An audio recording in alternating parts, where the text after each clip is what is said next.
Hello and welcome back to Perspectives. On today's show, we have our usual roundup of the big stories around the world relevant to the Sikh community, and we'll dive into a few specific stories in more detail.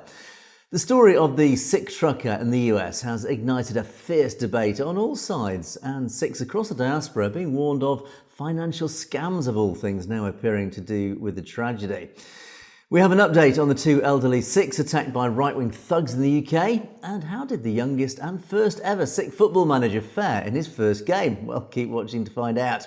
All this and more on today's show, but joining me as always is our very own correspondent in Canada, James Cousineau. Good morning, James.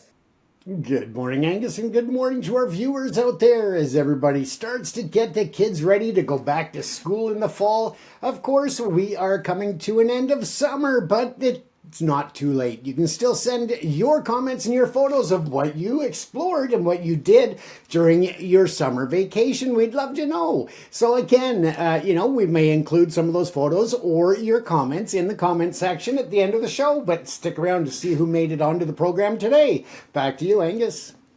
Indeed, and James and I together will be bringing you our perspectives on the daily news affecting the Sikh community across the world. And indeed, at the end of the show, we'll take a look at loads of great comments which have been filling up below the videos. So much appreciated as always for that. Right, James, let's get underway. What are you going to start us off with this morning?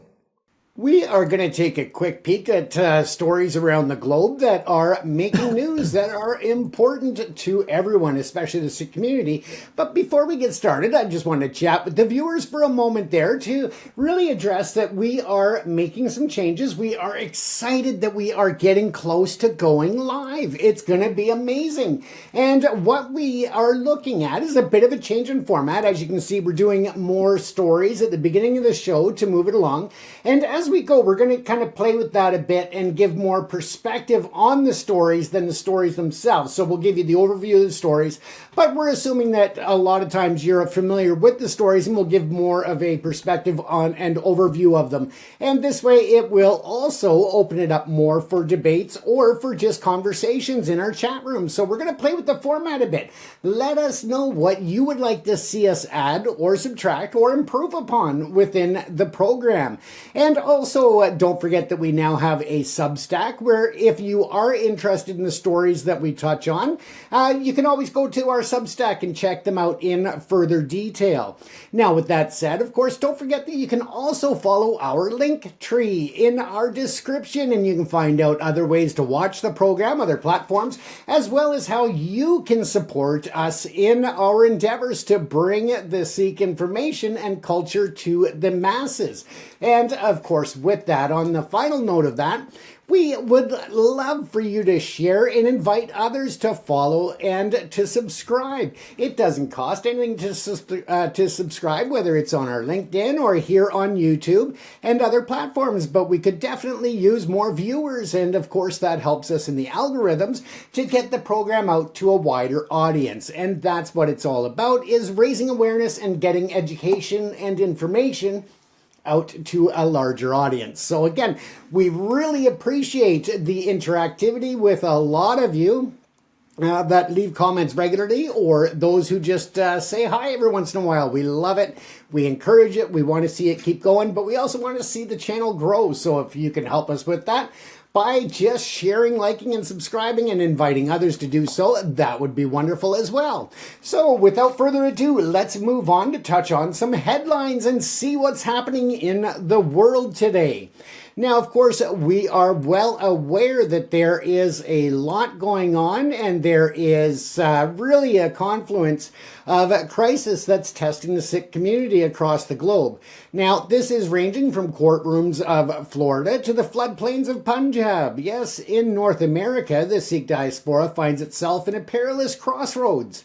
It's navigating a high-stakes battle that has spiraled into an international diplomatic incident, and that's all under the chilling shadow of alleged state-sponsored repression that's reshaping the community activism. So a lot of different aspects coming together right now and really creating, as I said, a crossroads for the community, but for all communities as well, in understanding the history, the culture, and the contributions of the Sikh community into all areas of daily life. And I think that will help to guide us past this kind of bump in the road, we'll call it, for polite terms, where people are, looking at knee-jerk reactions when it comes to immigration, when it comes to people who are different, when it comes to different cultures and religions. And again, the more we can raise awareness and really dispel a lot of the myths out there, I think that goes a long way.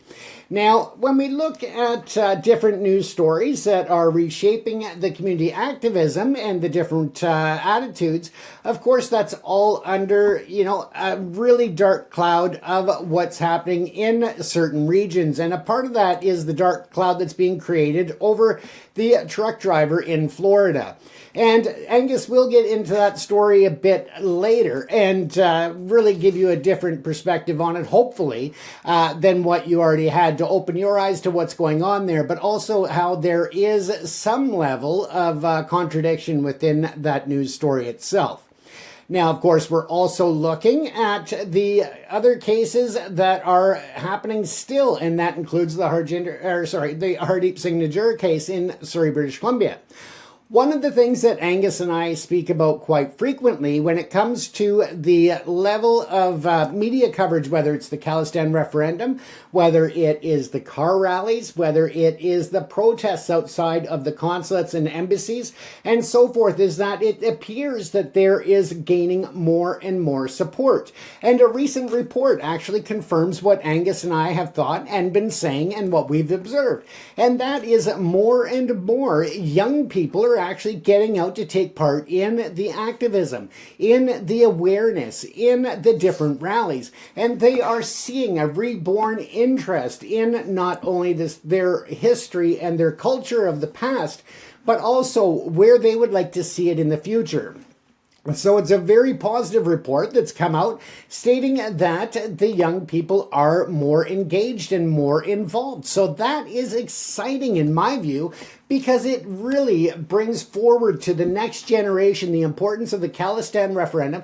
It brings importance to Khalistan as a sovereign nation, and it also shows the importance of diplomacy and awareness over the long history of the violence or other issues that have taken place, and moving forward to a peaceful resolution and some kind of reconciliation within the different communities.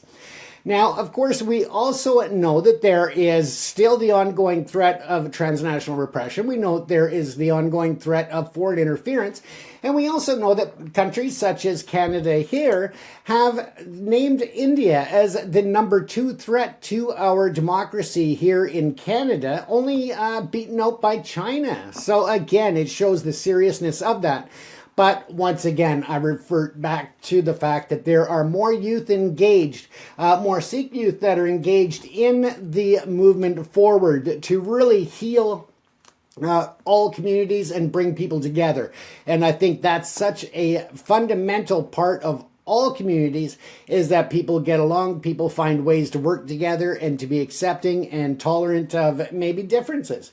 And for the Sikh youth to be the leaders in this area, of course it's not surprising, because they always want to be helping others to make the world around them better. So again, really good news on that regard, I find. Now, we are jumping on to the 40-year echo, the Haryana Pledge for Jobs. Yes, there is a new announcement that's come out by Haryana Chief Minister Nayaab Singh Saini. And he is saying that one member from each family, the 121 families who lost loved ones in what they're referring to again as the riots, and I've included that terminology in this story because of the fact that I think that it's important that we see how different news agencies are reporting it, but also to really point out that it was not a riot, it was a genocide. Now, they're talking about one particular instance where 121 individuals or families were directly impacted. But what they're leaving out is that there were tens of thousands and potentially more that were impacted, that were killed in this genocide acts of 1984. However, I also want to bring up that they are now offering one representative from each of those 121 families government jobs. And that is supposed to be some type of reconciliation. Although it may go some ways to helping the families to feel like they are being listened to and that they are getting some level of I don't want to say respect, because I think that that is a far cry from respect. But that they are getting some acknowledgement, I think, is better. Once again, of course, with this, it comes 40 years later. It is long overdue, and it is just getting to that point. And really, it's, to me, it's almost like a slap in the face, because the government did so little at the time to deal with the violence, to save the lives of innocent Sikhs, of innocent men, women, and children, seniors, and so many others, that I think that this is almost to a point where you've got to find somebody in the family that feels confident and feels comfortable going into that setting, when they were so let down in the past by the government that's offering these positions. And to be subjected or being surrounded by government in a government agency working for the government can be a trigger, I would think. But at the same time, it is at least taking the acknowledgement one step further than it has been. And of course, we also know that, it's been a long time, and very few, if any, people have actually been held accountable for those acts of violence against the innocent Sikhs. And that, I think, should be a higher priority than handing out jobs to give face value to the victims. I think that real action to hold people accountable is a much better use of resources when it comes to trying to find some reconciliation of the past.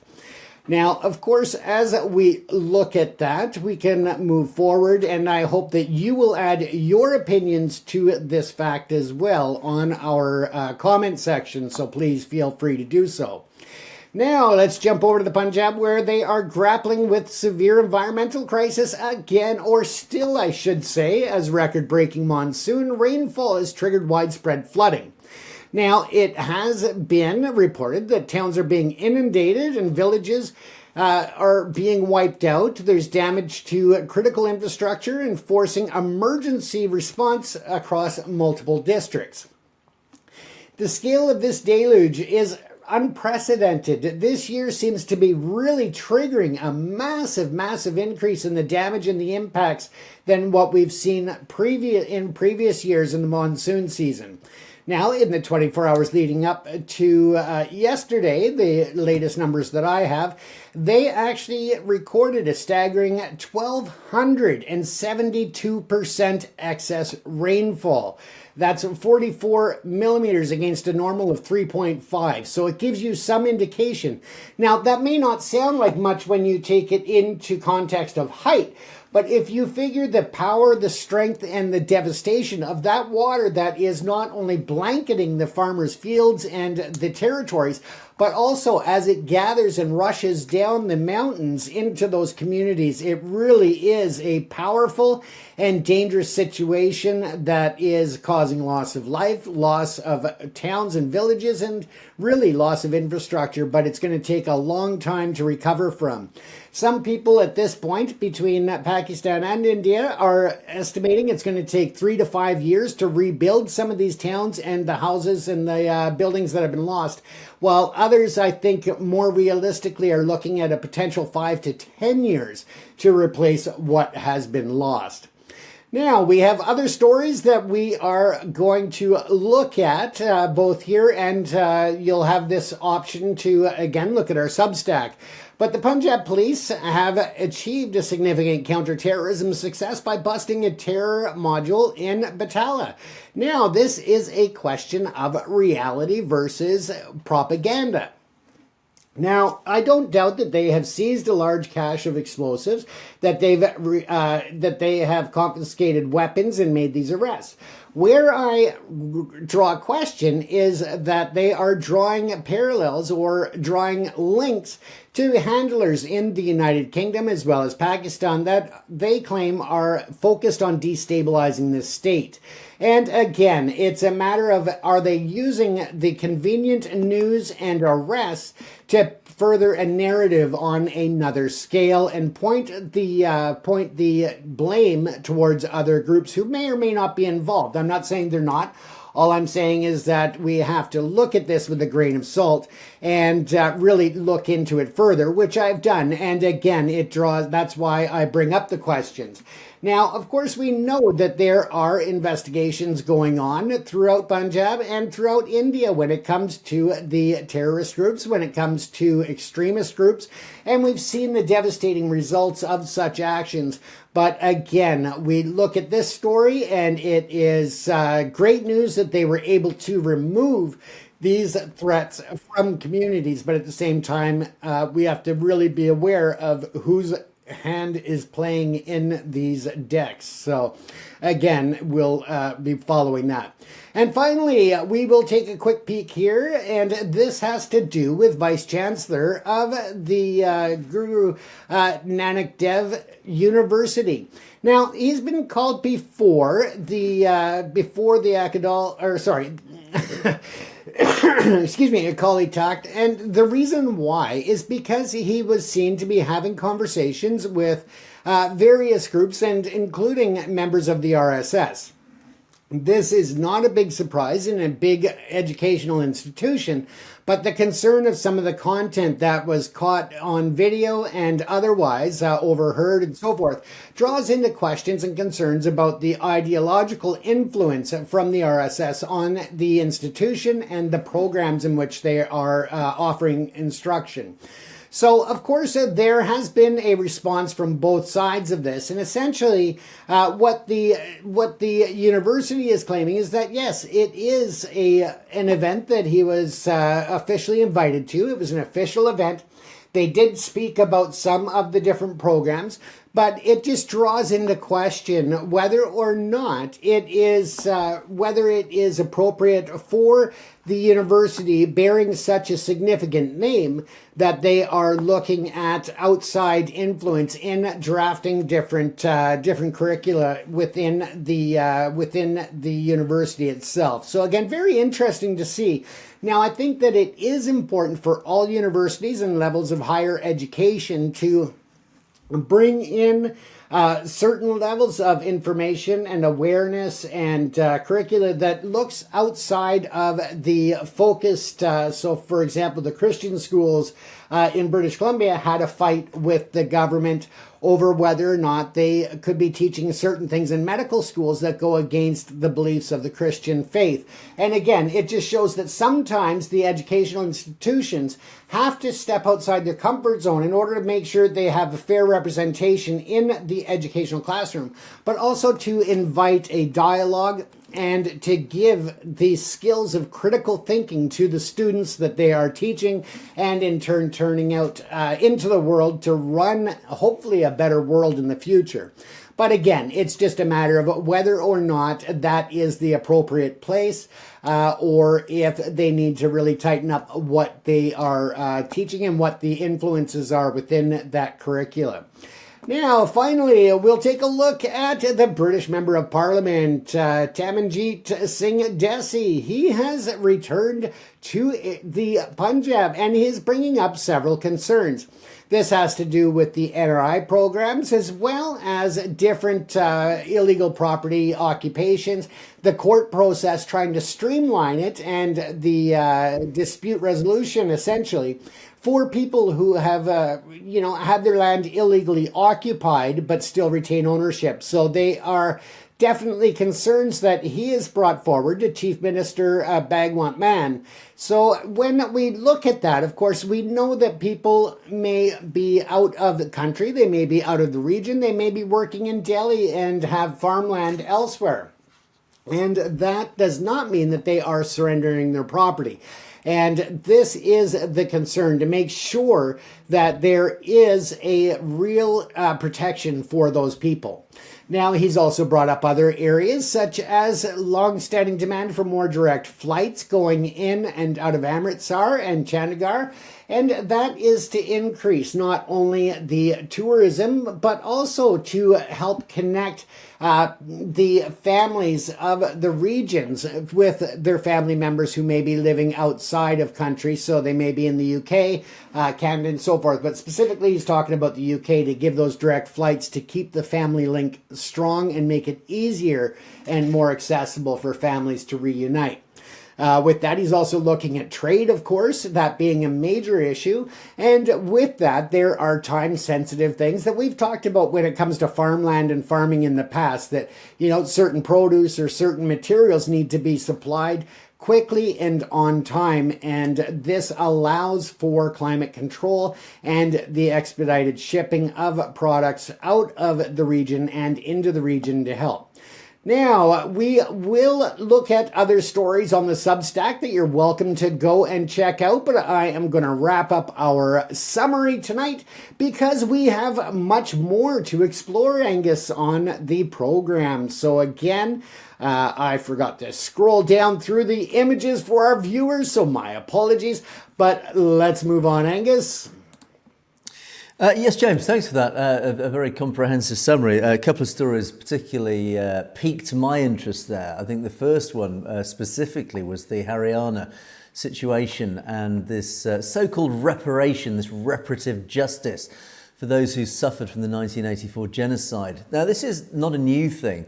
There has been a policy, certainly across northwest India, Punjab particularly, that those victims, the families who lost people to that genocide, that terrible genocide in 1984, so part of that reparative justice has been to offer family members guaranteed jobs within the government. So it has happened in the past.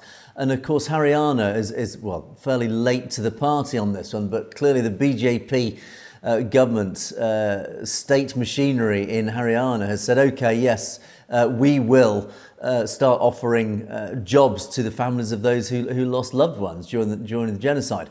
Now, I mean, on the face of it, great. And really part of the reason this has come in, even looking benignly at this story, is because Sikhs are still pushing so hard for actual punitive justice.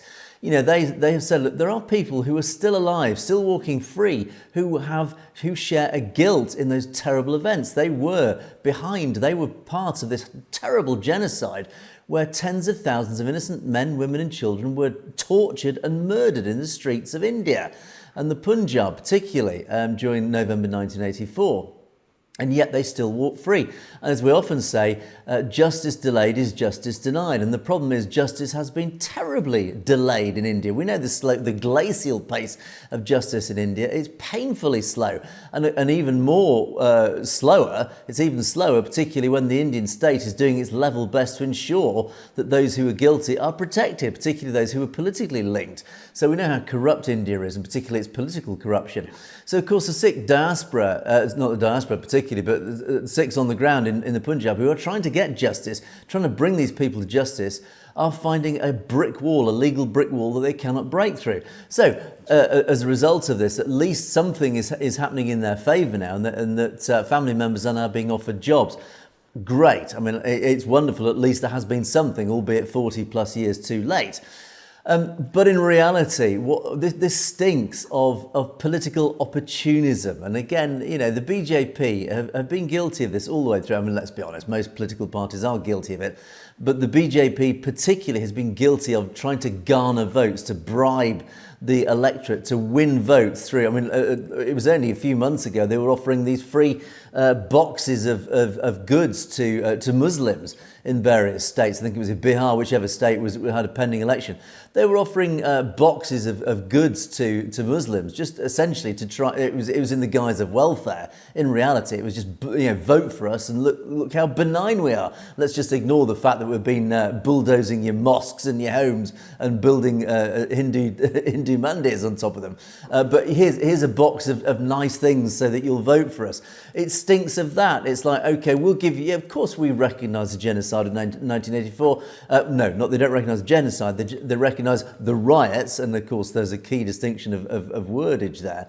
They recognised the terrible events of 1984, and we'll give you one of your family members a job with the government. But don't forget to vote for us, by the way. We are the BJP. So it stinks of that. This isn't about justice. It's about winning votes, sadly. And so I hate to be cynical, but in reality, I think that is the harsh reality of that.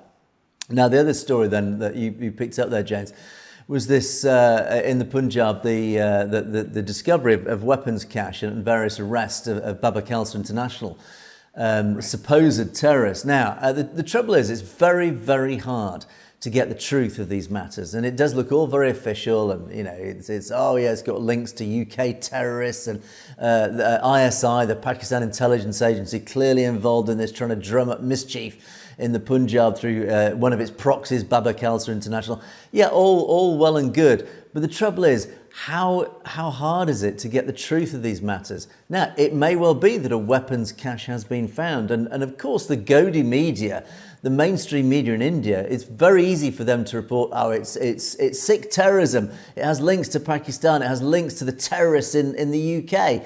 Yes, it's a tired old narrative, isn't it? It's these Sikh terrorists. Again, it's these Khalistanis it'll be. It's these wretched terrorists fighting for their own homeland who've got links to Pakistan and the UK. Well, is it really? And this is the problem. It's nigh on impossible unless we are actually on the ground in the Punjab interviewing the police. And of course, we can't do that. In fact, a sad indictment of India at the moment is that James and I actually dare not set foot in India because we would probably be arrested for talking about the things that we talk about in a so-called democracy.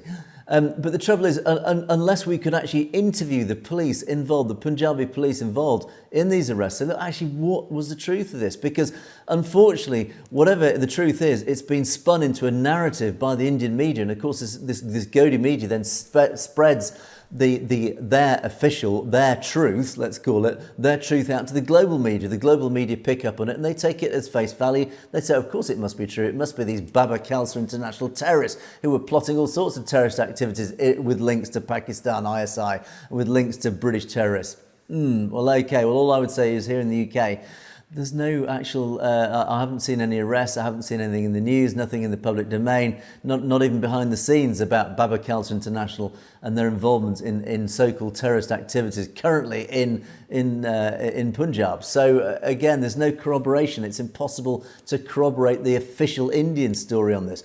And how many times, James, do we see Indian stories that make these desperately serious claims about terrorism and activities of the Khalistanis, etc., but you cannot find any corroborating evidence. There's nothing that actually supports that, other than you've got to take the word of the Indian media for it to be true. And we know time and time again that we often find proof that proves the stories are false, are complete and utter fabrications, and yet, of course, they are produced by the mainstream Indian media, and people, particularly in India, believe every word of it. And this could well be one of those stories. It is so hard to get the truth. And that is the problem, James, unfortunately, because we cannot be there on the ground in the Punjab. And all we would do is appeal to those in our audience who are on the ground in India. When you see stories like this, please email us, message us, put a comment in the comments beneath our videos. Tell us the truth of you see it, because we need it's the inside truth that we need to get hold of to be able to counter stories that could be completely and utterly fabricated by India. The only way we can counter them is actually finding the truth out, and for that we need people like you in the audience to help us, to feed us this information, to point us in the right directions. Because that's the only way that we can get the truth out, the truthful counter narrative out there to counter this propaganda being generated by India. So yeah, James, interesting stuff, I would say. Absolutely, and that's the importance of bringing all of these stories to the fore, and that is to bring the dialogue, bring the conversation, but also to invite people to give us their perspectives, give us your details, give us your insights, and maybe, your direct knowledge of these situations, because again, we are here to work as a community to inform others. So by all means, share those with us. Indeed, and which will bring me on to my first story, which I wanted to look in a little bit more depth now. Of course, this is the story of the Sikh trucker, and here's an interesting fact for you. In the United States, 120 people a day lose their lives on the US roads. So on US roads, 120 people are killed a day. That's actually, I have to say, a pretty frightening statistic. Now, only a few days ago, 3 people sadly lost their lives in an incident involving a Sikh truck driver. Now, in the context of 120 a day, it's nothing. Of course, it's massive for those involved directly with this, but it's in the context of 120 people a day killed. Why on earth would this ever hit the headlines? You don't hear about stories like this across the media and the furore that's followed this particular incident? Well, the reason is pretty obvious, isn't it? It's because it involved a Sikh truck driver who was in the United States illegally. Now, the story itself, for those who aren't aware of it, I'm sure everybody's pretty much aware of it, it was a truck driver who made an illegal U-turn in Florida about a week ago, and he was arrested. It happened on the highway about 50 miles northwest of Palm Beach in Florida, and a minivan in the neighbouring lane was unable to avoid the truck as he tried to do a U-turn on this highway. I mean, it was a stupid mistake, unfortunately. And as a result, the minivan's driver and the 2 passengers were killed in that accident as they struck the truck. And the driver, Harjinder Singh, and his passenger were not injured in that incident. Now, the crash sparked a clash between the US Department of Homeland Security and California's Democratic Governor Gavin Newsom over the guy who was involved in this, Harjinder Singh. Now, Harjinder, obviously from the Punjab, he obtained a work permit and driver's license in the state through basically lying, through false, making all sorts of false claims, and this has really caused the problem with this, and this has caused this story to explode because it's brought in so many different elements into this story. And the Trump administration themselves have said, look, he was actually in the US illegally, and of course that has ignited a massive debate right across mainstream and social media. Now, Singh himself was charged with 3 state counts of vehicular homicide, immigration violations, and as a result, he was denied bond, or bail as we call it in the UK, on all charges. He's being held in the St. Lucie County Jail, and the Sheriff's Office has said that US Immigration and Customs Enforcement has also put a hold on him. That means they're not letting him go because they know he's going to flee at the first opportunity.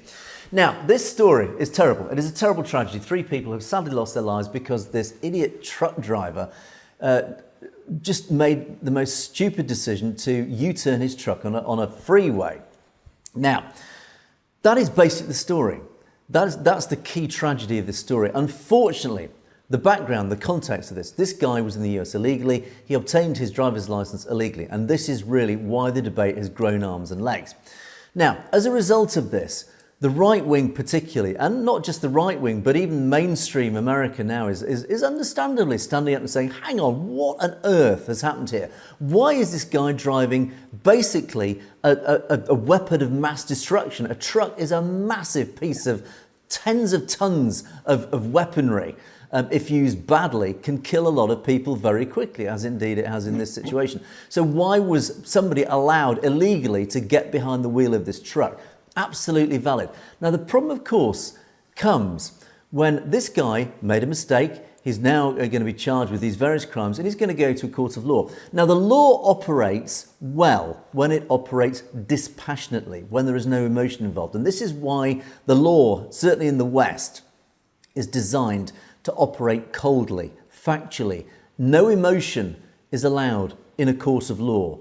Of course, emotions do get involved, but ultimately decisions, legal decisions, are only made by judges and juries, or the judges effectively make the final decision. But judges, lawyers, etc., make their decisions based on cold, simple facts. Emotions cannot enter the frame. Emotions can affect sentencing, etc., but ultimately decisions of guilt can only be reached through cold, simple facts. Did somebody break the law? That is it. Nothing beyond that can enter that decision-making process. The problem, of course, now is that this whole case, as I say, is growing arms and legs. It is growing massive emotional arms and legs. People are wading from all sides into this debate, basically demanding this guy should be lynched. Now, okay, that's a whole different discussion.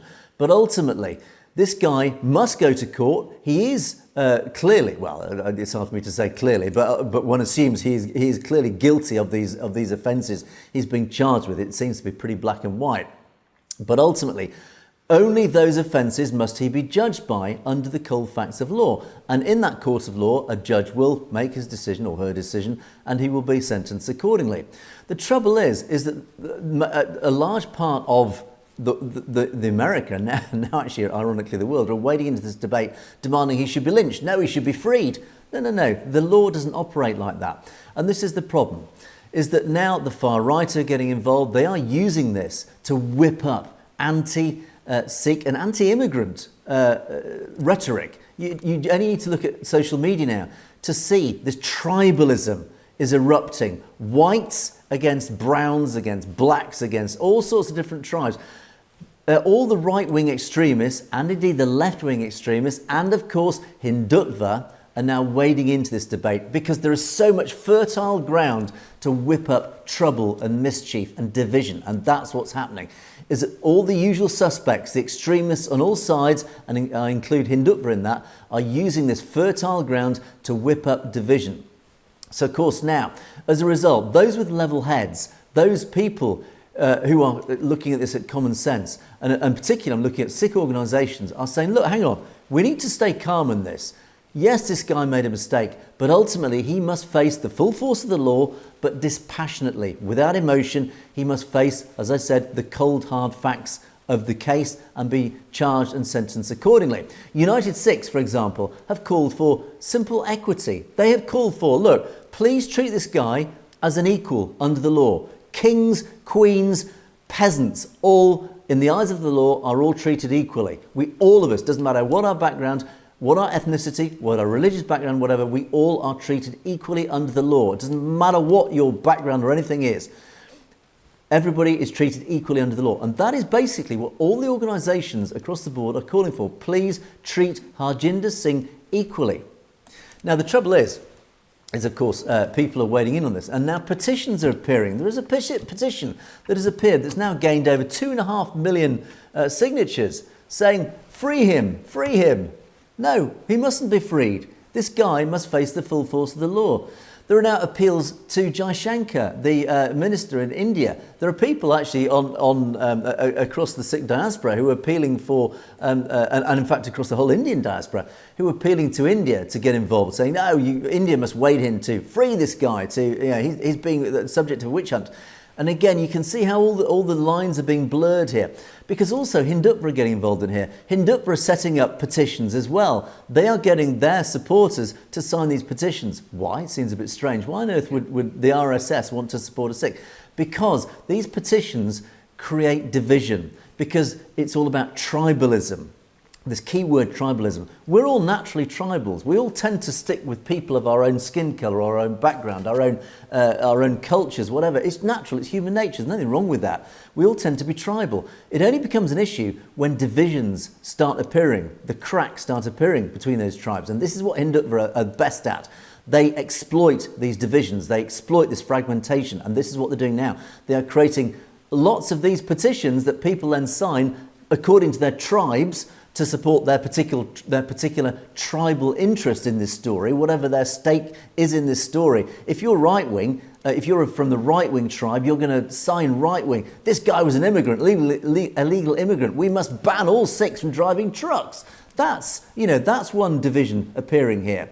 And then, of course, you've got the far left wading in with their supporters saying, oh, no, it's these right-wing thugs. And again, it's creating the division between left and right. And Hindutva loving this. This is absolute meat for the grist. This is wonderful for Hindutva. They're laughing and clapping their hands with glee at this, saying, look how easy this is now for us to wade in here, create division, create anti-Sikh sentiment, because of course now the right wing are telling people all Sikhs, and not particularly the Sikhs who are heavy in the truck driving industry, they are all bad. We must ban all Sikhs from driving trucks because look what we're letting in illegals, etc., and they're killing our white people, etc., etc. So again, you can see what's going on. I'm going to read one particular comment actually which sums it up quite sensibly.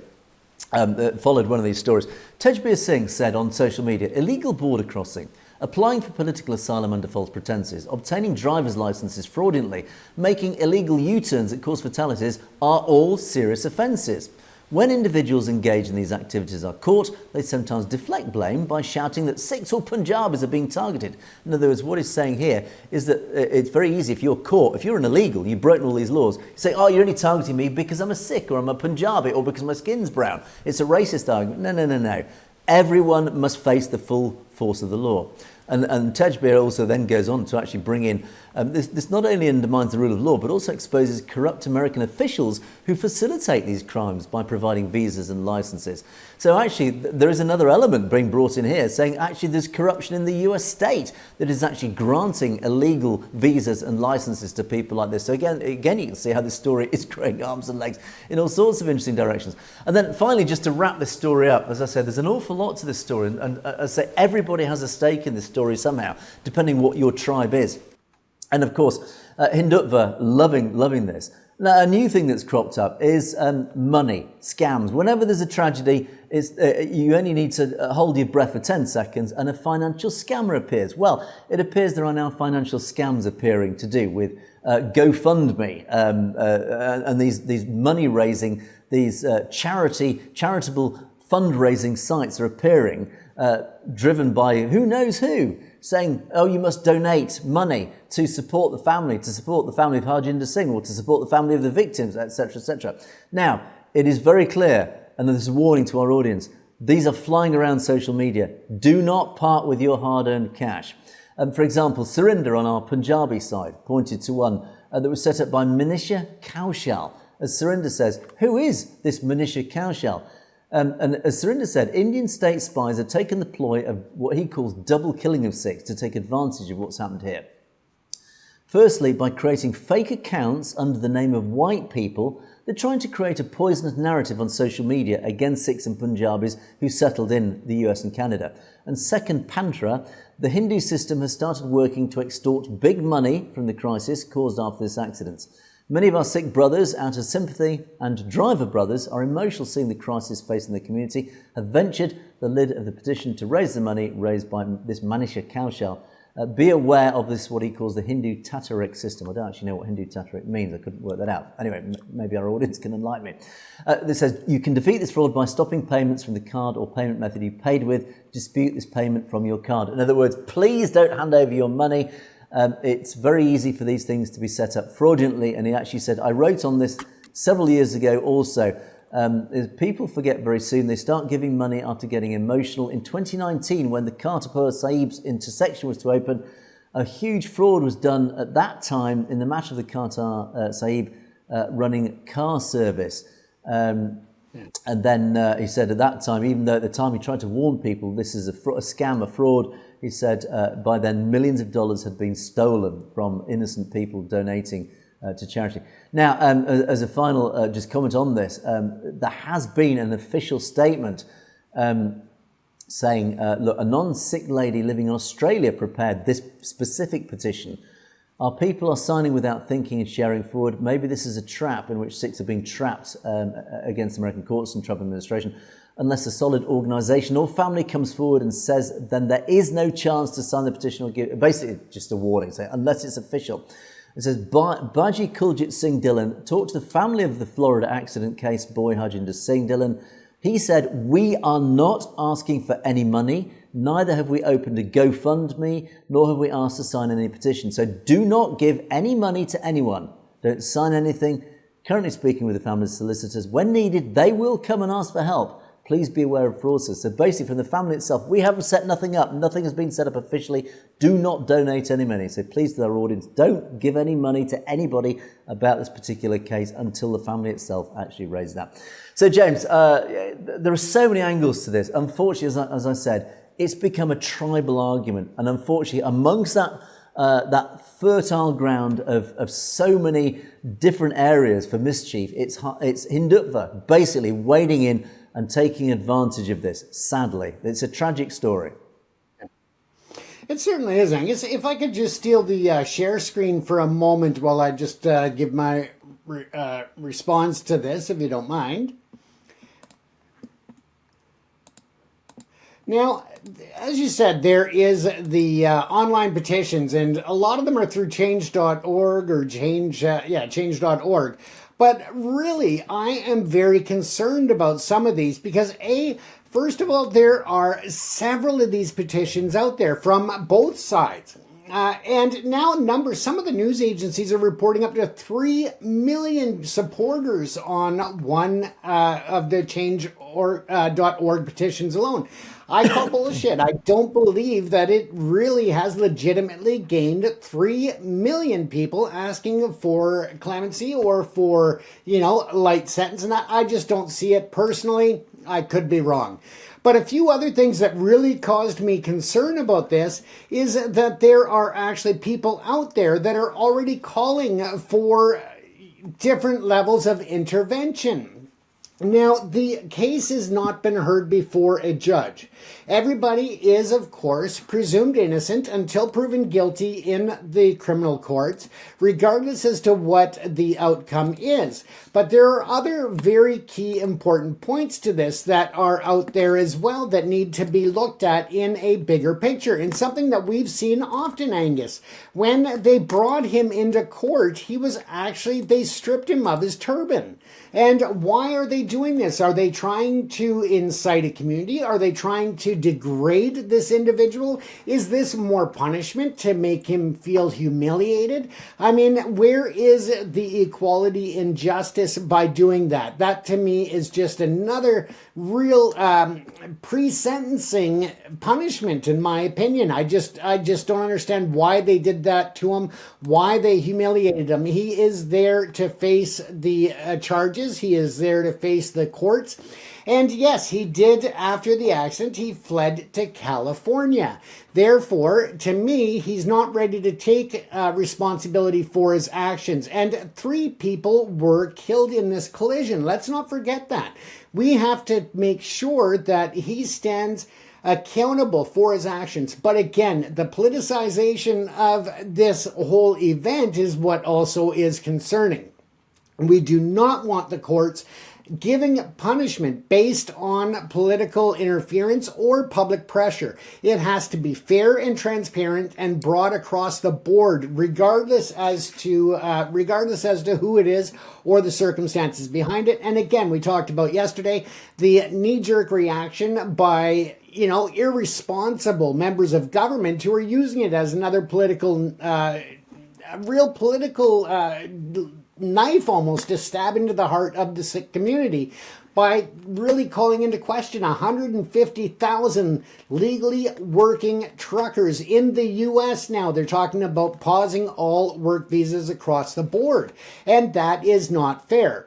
Now, yes, he entered the U.S. illegally, but he had a court appearance. He was given time to appear and go through the judicial system.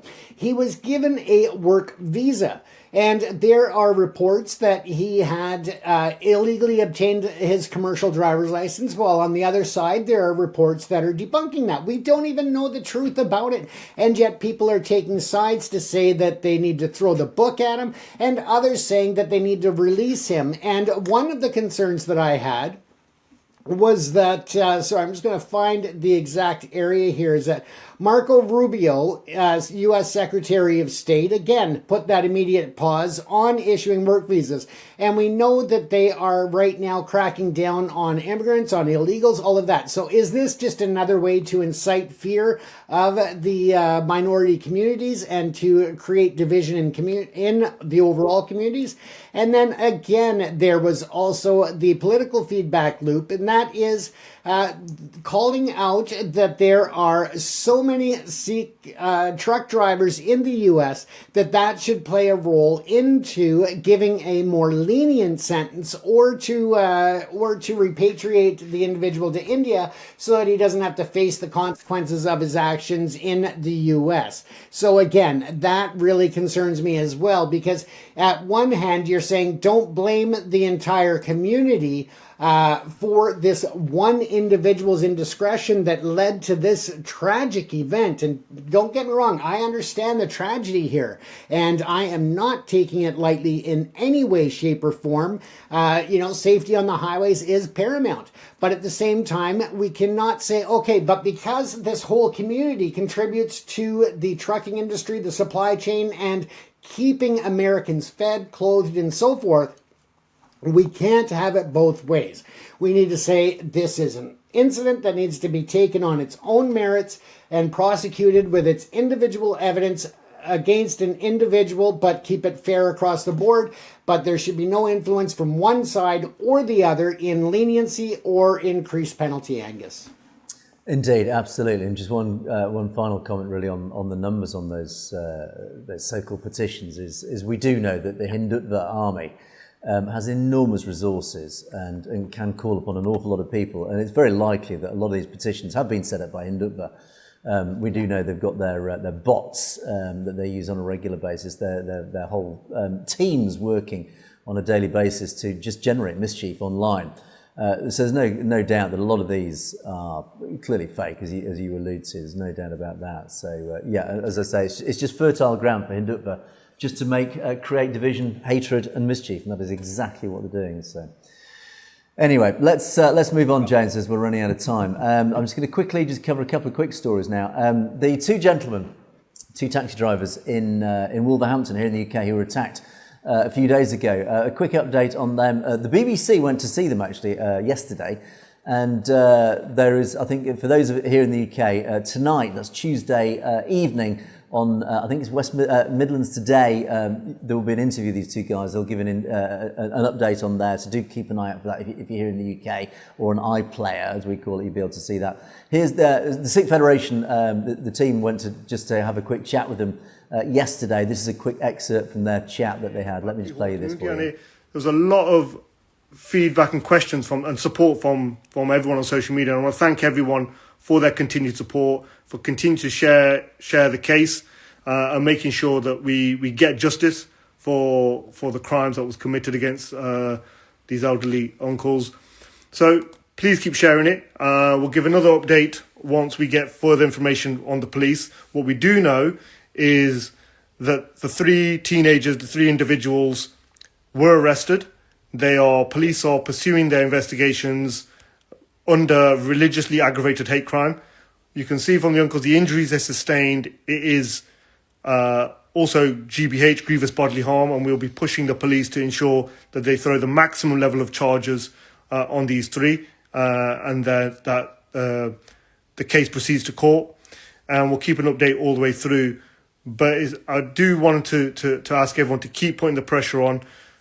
Verinder Just, the MP for Uncle G, has been to the House. So I want to thank Verinder for his support, continued support. But we need to keep the pressure on the police until they charge these three, and then we'll follow the case.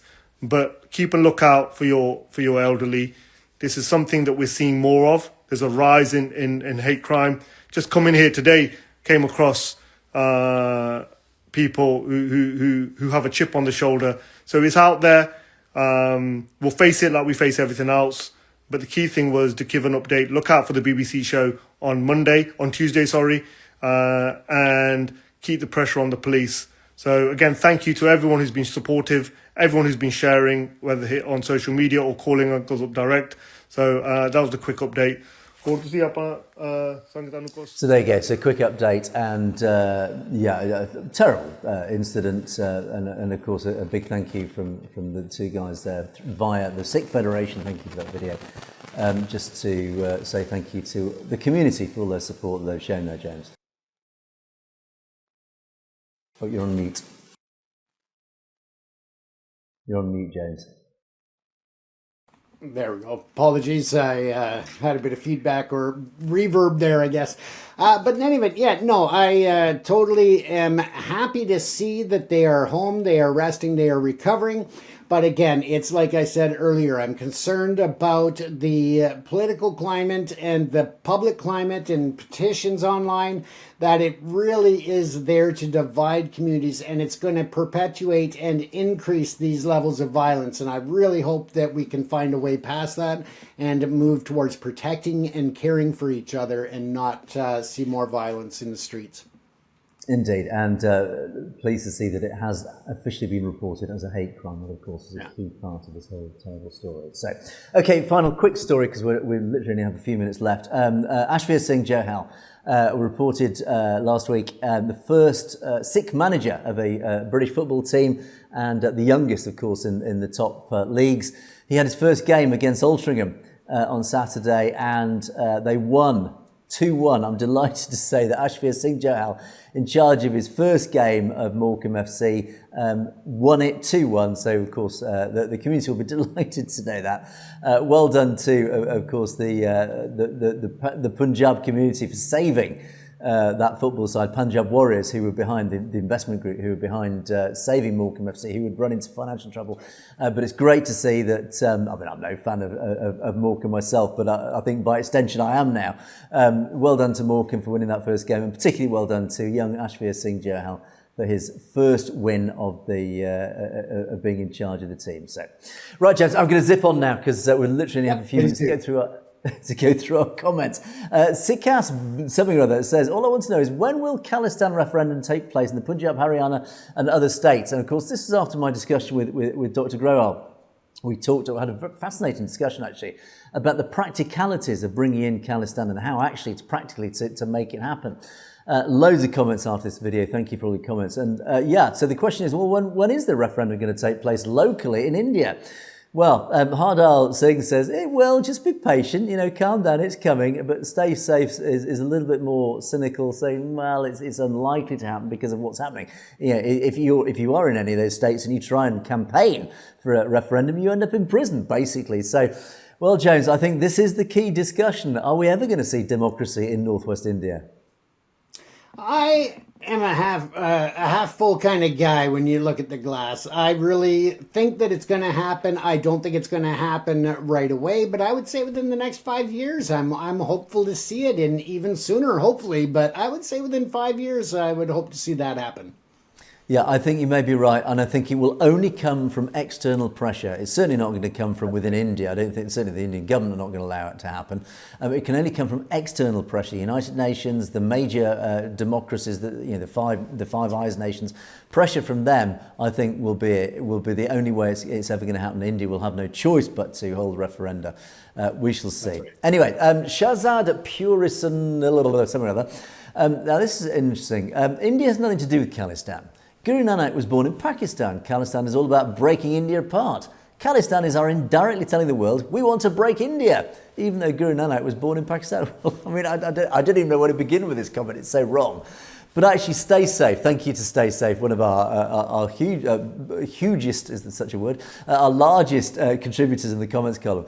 And I'm not going to read his comment because it goes on great length, but it's a fabulously in-depth comment just explaining why that original comment is absolute nonsense. It says it in the most polite manner, of course. But unfortunately, yes, Shahzad, totally wrong. India didn't exist in those times. There's no such. India is only a modern construct. It was created by the British Empire artificially and then handed to the Brahmins in 1947. It was originally Mahabharata, as Stacey says. In other words, this whole... let me address this. Khalistanis are trying to tell the world we want to break up India. No, Khalistanis don't want to break up India. India is almost irrelevant to the whole Khalistan.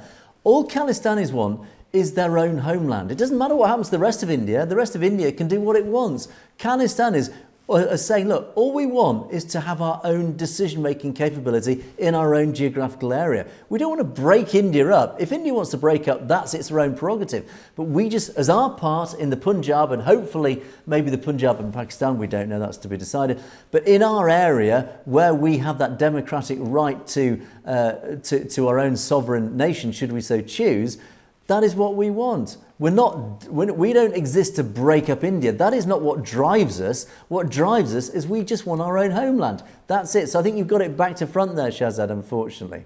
Would you agree, James?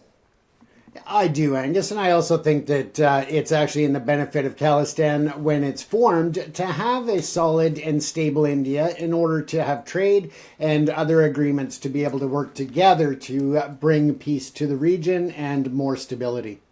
Indeed. And Shahzad follows with a slightly concerning comment, but India can take revenge. Well, all I would say, Shahzad, India has taken revenge. It has been taken revenge since 1947. You only need to look at the recent history of what India has done against the Sikh community, particularly the Khalistan movement, to understand what sort of revenge they are taking. It's not just revenge, it's vengeance. It's sheer malice and hatred that they've been pouring on the Sikh people. That is why the drive for Khalistan has grown in so much power in recent years, basically because India has been taking revenge. So, anyway, final set, James. Let's start with Jagdish Singh. Yes, absolutely right. Hindus can stand up in the Lok Sabha, the parliament, the lower house in India, and say, yeah, they can say Jai Hind or Hindu Rashtra. They can talk about these Hindu extremist nationalist ideas.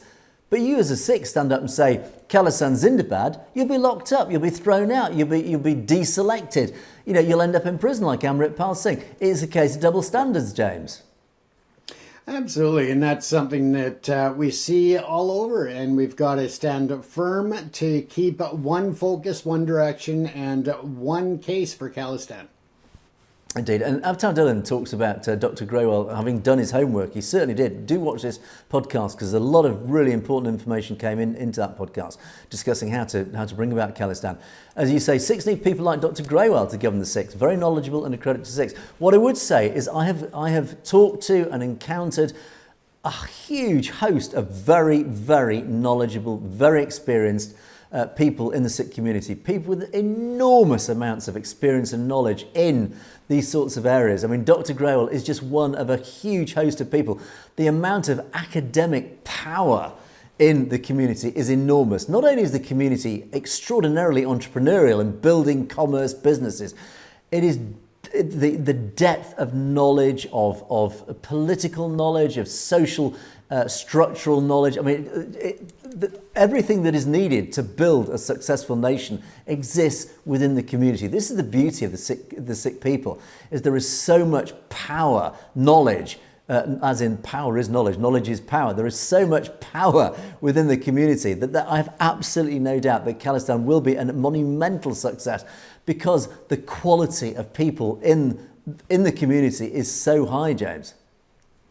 Absolutely, and all we can say, Angus, is Khalistan Jindabad. Absolutely, we do. And as Elect Flo says, the Khalistan will bring peace and stability to the region. This is what we say regularly, is that, and talk about break up India, is if you want peace and stability, which actually frankly doesn't exist in India at the moment, there's an awful lot of instability and unhappiness in India, is that establish Khalistan and immediately in that whole area, you will bring peace and stability. And then Preteen Dhillon says, Kali Yuga ending, Golden Age starting from 2031, predicted by the Guru. Now, I don't know what this is, and I haven't actually, to be honest, had time to research it in any great depth. But I'll follow that up with a following comment from Bobby Singh, who says, thanks for reporting. Your report is always helpful. Now, let me turn this back on you guys, because you guys are really helpful. I don't know what the Kali Yuga period ending. It must be some epoch, some era that's ending. There's a Golden Age starting in 2031, predicted by Guru. Please tell me in the comments if anybody can enlighten me briefly, don't go to too much length, but at least enlighten me and James. I would love to talk about this because this sounds very exciting. This sounds very positive. Maybe 2031 is a key date in the Sikh calendar as predicted by Guru. I don't know which Guru. So this is why you guys are helpful. It's you guys that write so much of this show. So if I can turn that back on you guys, James, I think we're asking our audience to help us out on this one. Hey, I just predicted a 5-year window. That's almost dead on. I think you're absolutely right. 2031 could be the date. And as Bachchan Kaur Bachchan signs us off, I love you, Khalistan, Punjab. Yep, absolutely. Khalistan Zindabad. Who knows? Maybe 2031 is the date. Maybe that is the date that we should be putting in our calendars ready to celebrate the establishment of the sovereign Sikh nation of Khalistan. We look forward to that day. But on that note, we are way over time as usual. We must bring matters to a close for another day. Thank you so much for watching Perspectives. Do keep your comments coming in. Much appreciated for all the lovely comments that we've had. Loads of really interesting ones. And if you've got any criticisms, get them in there. We love talking about our critics who love to wade in periodically. Not as many as we used to get, weirdly. Maybe we're getting things too right. I don't know. But anyway, if you've got any comments, do let us know. Don't forget you message us directly at message@sutludgetv.com. Then you want to bring to our attention directly, as many of you has done. Thank you to those of you who have emailed. You know who you are. But that is it for another day. We must bring things to a close. Thanks so much for watching. It's a goodbye from me and it's a goodbye from James. Stay safe, everyone. You have, of course, been watching Perspectives. We will see you next time.